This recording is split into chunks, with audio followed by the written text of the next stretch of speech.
प्रीति काफी सुंदर लड़की थी और वो काफी पढ़ी लिखी भी थी। साथ ही उसके अंदर काफी गुण भी थे। लेकिन अगर उसके अंदर कोई कमी थी तो वो बस उसके मोटापे की। प्रीति बस मोटापे की वजह से हमेशा परेशान रहा करती थी। ऐसे ही एक दिन उसका पति रमेश घर पर ही ये देख कविता रमेश से बोलती है, अजी आप इतनी जल्दी कैसे? वो दरअसल आज मैं काम पर नहीं गया था, बल्कि अपनी प्यारी बिटिया के लिए लड़का ढूंढने गया था। अरे मैं भी आपसे न बस इसी बारे में बात करने वाली थी कि हमारी बेटी अब शादी के लायक हो गई है और इसी नाते हमारा फर्ज बनता है कि हम अपनी बेटी के हाथों को पीला करें। हाँ, लेकिन हम अपनी बेटी से तो पूछ लें कि वो शादी के लिए तैयार है भी या नहीं। क्यों बेटा, शादी के लिए तैयार है ना तू? हाँ बाबा, आपको जैसा सही लगे। इतना बोलकर वो वहां से चली जाती है और अगले दिन लड़के वाले उसके घर आते हैं। लेकिन प्रीति के मोटापे को देखकर वो उनको मना करते हुए बोलते हैं, अरे माफ करना बहन, लेकिन हमें अपने बेटे की लड़की चाहिए, ना कि हाथी। उस औरत की बात सुनते ही अब रमेश का गुस्सा सातवें आसमान पर चढ़ जाता है और वो उसको जवाब देते हुए बोलता है, आपको अपने बेटे के लिए हाथी नहीं चाहिए ना? उठिए और निकलिए यहाँ से। अय हाय ये कैसी बदतमीजी है। बदतमीजी सही, लेकिन अब मैं आपको और यहाँ बर्दाश्त नहीं कर सकता। और हाँ, मैं भी अपनी बेटी की शादी वहां नहीं कर सकता जहाँ पर तुम जैसे लोग रहते हो, जिसको इंसान से नहीं बल्कि उससे शरीर से मतलब हो। अब बात आगे बढ़े उससे पहले आप जाइए यहाँ से। लड़के वाले वहां से गुस्से में चले जाते हैं और वहीं अब रमेश और कविता अपनी बेटी को लेकर काफी परेशान हो जाते हैं।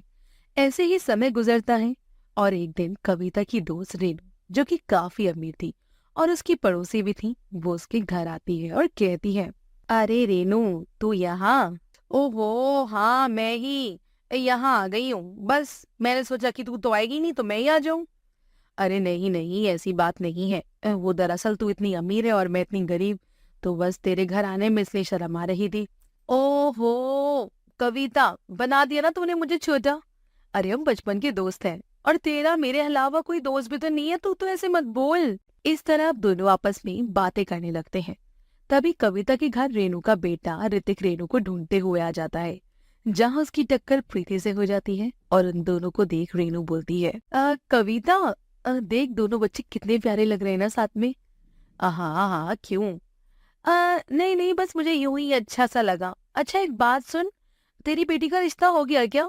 अरे कहाँ यार, मेरी बेटी के मोटापे की वजह से ना हर लड़का उसे रिजेक्ट कर देता है। अरे कविता इसमें उदास होने वाली क्या बात है? अच्छा ये बता कि तेरी बेटी बाहर की चीजें ज्यादा खाती है क्या?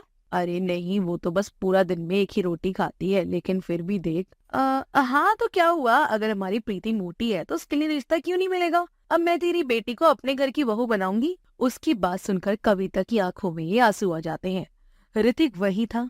ऋतिक उस वक्त कुछ नहीं बोला और इस तरह से ऋतिक और प्रीति का रिश्ता पक्का हो जाता है। रेनू जब अपने घर जाती तो ऋतिक अपनी माँ से बोलता है, माँ, क्या सोचकर आपने उस मोटी भैंस से मेरा रिश्ता पक्का किया है? अरे मुझे और उसे देखा है, कहाँ मैं और कहाँ वो। हाँ देखा, तभी तो रिश्ता पक्का किया। तू एक नंबर का नालायक है, लेकिन वो लड़की नहीं, वो लड़की इस घर को भी संभाल सकती है। अब भले ही वो मोटी है लेकिन वो तुझसे किसी भी चीज में कम नहीं है, समझा? पर माँ, आप भी एक बात ध्यान में रख लीजिए, मैं उस सांड से कभी शादी नहीं करूंगा।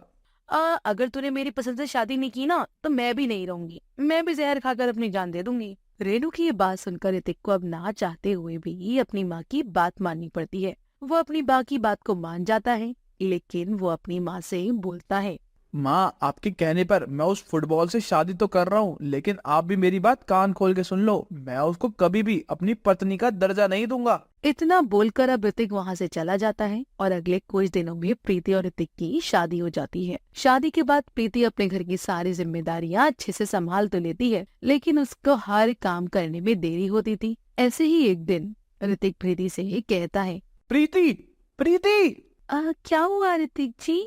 मेरी फाइल कहाँ है? मैंने तुम्हें कितनी बार कहा है कि मेरी चीजों को मत छुआ करो, लेकिन तुम्हारे दिमाग में कोई बात क्यों नहीं बैठती है? 36 बार बोला है कि खाली तुम बस मेरे नाम की पत्नी हो। असल में मैं तुम्हें अपनी पत्नी नहीं मानता, लेकिन फिर भी तुम सारे फर्ज निभाती रहोगी क्या? क्या साबित करना चाहती हो तुम इससे? ऋतिक जी मुझे अपनी पत्नी का दर्जा ना दे, पर सच तो ये है कि मैं आपकी पत्नी हूँ। और रही फाइल की बात, तो फाइल मैंने नहीं रखी। उसकी ये बात सुनकर ऋतिक का गुस्सा और बढ़ जाता है और वो चिल्लाते हुए उसको मारने लगता है।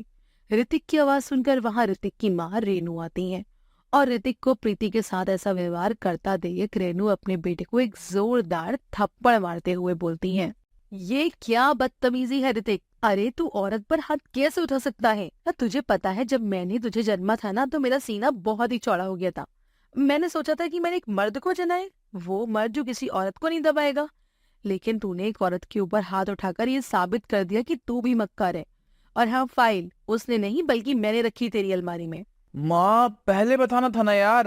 क्या करती बेटा पहले बताकर?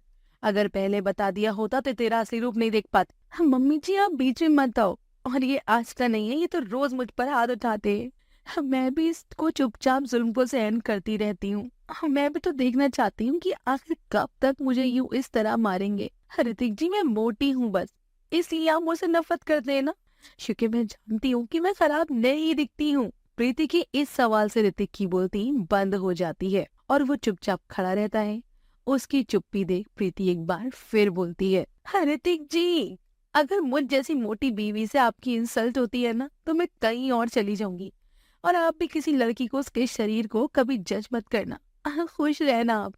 प्रीति घर से जाने लगती है, तभी उसको रोकते हुए ऋतिक बोलता है, रुक जाओ प्रीति, तुम खुद को समझती क्या हो? भगवान हो क्या तुम मुझे इतना कुछ कहकर जा रही हो, लेकिन तुमने अपने पति को एक मौका देना भी जरूरी नहीं समझा। उसकी बातें सुनकर प्रीति की आंखों में आंसू आ जाते हैं और उसकी आंखों से आंसू देख खुली बाहों में प्रीति दौड़ती हुई आ जाती है। जिसके बाद ऋतिक प्रीति से माफी मांगते हुए बोलता है, मुझे माफ कर दो प्रीति, मैंने हमेशा तुम्हारे शरीर को देखा, कभी भी मैंने तुम्हारी आत्मा नहीं देखी।